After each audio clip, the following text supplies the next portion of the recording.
इस्लामाबाद और रावलपिंडी में मूसलाधार बारिश का सिलसिला जारी है। मुसलसल बारिशों के बाद नाला लई में तुग़यानी का खदशा बढ़ गया है। महकमा मौसमियात ने इस हवाले से अलर्ट भी जारी कर दिया है। पानी के बहाव में तेज़ी से इजाफा हो रहा है और नाला लई की सतह 19 फीट तक बुलंद हो चुकी है। शहरियों को एहतियाती तदाबीर इख्तियार करने की हिदायत की गई है। उधर इस्लामाबाद में बारिशों ने शहरियों की मुश्किलात बढ़ा दी हैं। मेन शाहराहें पानी में डूब गईं। E11 के नाले में अब भी तुग़यानी जारी है। आपको बताएं इस्लामाबाद और रावलपिंडी में मूसलाधार बारिश का अब सिलसिला जारी है। इसी हवाले से मजीद तफसीलात भी जान लेते हैं। इस्लामाबाद में मौजूद हमारे नुमाइंदे उस्मान मुग़ल और दूसरी तरफ रावलपिंडी की सूरत हाल से हमें आगाह करेंगे वलीद मुख्तार। उस्मान मुग़ल, बताइएगा अब क्या सिचुएशन है इस्लामाबाद की इस वक्त?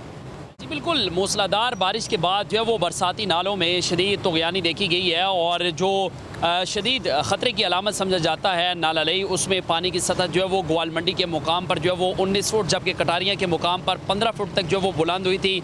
बारिश चूँकि अब जो है वो थम चुकी है और पानी का जो बहाव है वो अब कम होना शुरू हो चुका है। इस वक्त ग्वाल मंडी के मुकाम पर जो पानी की सतह है वो तकरीबन जो है वो 9.5 फुट तक जो वो पहुँच चुकी है और मूसलाधार बारिश की वजह से मुख्तलिफ नशेबी इलाके जो हैं वो ज़ेर आब आए थे। उसमें ज़िया कॉलोनी का इलाका, आरिया मोहल्ले का जो इलाका है वहाँ पर पानी बड़े पैमाने पर जो वो लोगों के घरों में दाखिल हुआ था। इंतज़ामिया की जानिब से तमाम तर इंतज़ाम जो वो मुकम्मल किए गए थे और इस वक्त इसी मुकाम का जो है वो जो मेंबर नेशनल असम्बली है ताहिरा औरंगज़ेब, उनकी जानिब से यहाँ पर दौरा किया गया है। डिप्टी कमिश्नर रावलपिंडी हसन वकार चीमा की जानिब से यहाँ दौरा किया गया है। वासा हुकाम जिनमें MD वासा मोहम्मद सलीम अशरफ जो है वो शामिल थे, वो यहाँ पर मौजूद रहे। सिविल डिफेंस की टीमें यहाँ पर जो है वो इस वक्त भी तैनात हैं। रेस्क्यू रावलपिंडी की टीमें जो हैं उनको यहाँ पर तैनात रखा गया है। तमाम तरह हिफाजती इक़दाम जो वो मुकम्मल किए गए हैं और जैसे ही पानी की सतह नाला लई में बुलंद हुई तो जो हंगामी ठीक है उस्मान मुग़ल, आप हमारे साथ रहिएगा। दूसरी जानिब वलीद मुख्तार भी हमारे साथ मौजूद हैं, उनसे मजीद तफसीलात जानते हैं। आप बताइएगा वलीद, रावलपिंडी की क्या सिचुएशन है?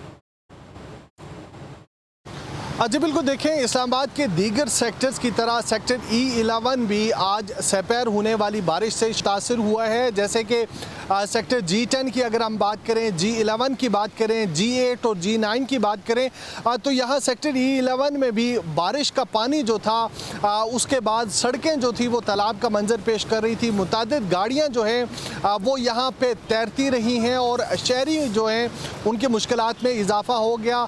अगरचे इस बारिश का दौरानिया जो था वो बहुत कम था, लेकिन बारिश की इंटेंसिटी जो है वो बहुत ज़्यादा थी, जिसके बायस जो है मुतअद्दिद गाड़ियाँ न सिर्फ सड़कों पर फंसी रही बल्कि शहरियों के घरों में भी पानी जो है वो दाखिल हो गया। अब अगर इस्लामाबाद में मज़ीद बारिश होती है, जैसा कि इस वक्त आसमान पे हम देख सकते हैं कि बादल जो हैं वो मंडला रहे हैं और साथ ही साथ जो है हमें बिजलियाँ भी चमकती हुई नज़र आ रही हैं, तो शहरियों की मुश्किलात में एक बार जो है वो फिर इजाफा हो सकता है। जी ठीक है, बहुत शुक्रिया वलीद, आप हमें अपडेट कर रहे थे और उस्मान मुग़ल भी हमें अपडेट कर रहे थे। आप दोनों का बहुत शुक्रिया।